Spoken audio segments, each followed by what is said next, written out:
সুপ্রিয় দর্শক আসসালামু আলাইকুম। চলে আসলাম আবারও নতুন আরেকটি আম গাছের ভিডিও নিয়ে বা আম নিয়ে। দেখতে পাচ্ছেন এই আমটি কিন্তু অলরেডি রেড কালার হয়ে গেছে। আর এর মুকুলটা দেখুন, মানে এর মুকুলের ডোগাগুলা দেখুন, প্রতিটি আমে কিন্তু এর কালার বর্ণ ধারণ করেছে রেড কালার। আর এই আমটির নাম হচ্ছে রেড পালমার আম। আর এর মুকুলগুলো হয় লাল কালার এবং এর গুটিও থেকেই শুরু হয় লাল বর্ণ ধারণ করা, কারণ এই পুরো আমটি হয় রেড কালারের আম।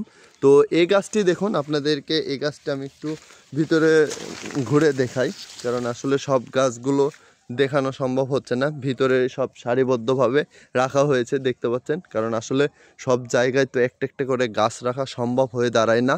তো দেখুন, এই যে দেখতে পাচ্ছেন এর মুকুলগুলো কিন্তু রেড কালার, এবং আমি আরও কাছাকাছি নিই তাহলে আপনারা ভালো করে দেখতে পারবেন যে আমটি হচ্ছে কি কালার বর্ণ ধারণ করছে।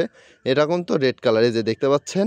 আসলে সামনাসামনি দেখলে আরও ভালোভাবে বুঝতে পারবেন। তো ভিডিওতে যতটা পরিমাণে পারছি দেখানোর চেষ্টা করছি, যেন আপনারা ভালোভাবে দেখে এবং বুঝে নিতে পারেন যে আপনারা কি গাছ চাচ্ছেন বা কি জাত চাচ্ছেন। আমাদের কাছে সকল জাতের সকল গাছই আমাদের কাছে রয়েছে।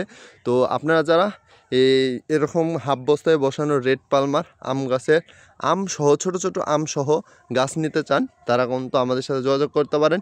সবাই ভালো থাকবেন, সুস্থ থাকবেন, আদর্শ কৃষি নার্সারির পাশে থাকবেন। আমরা যেন এভাবে আপনাদেরকে সঠিক জাতের গাছগুলোই যেন ডেলিভারি করতে পারি।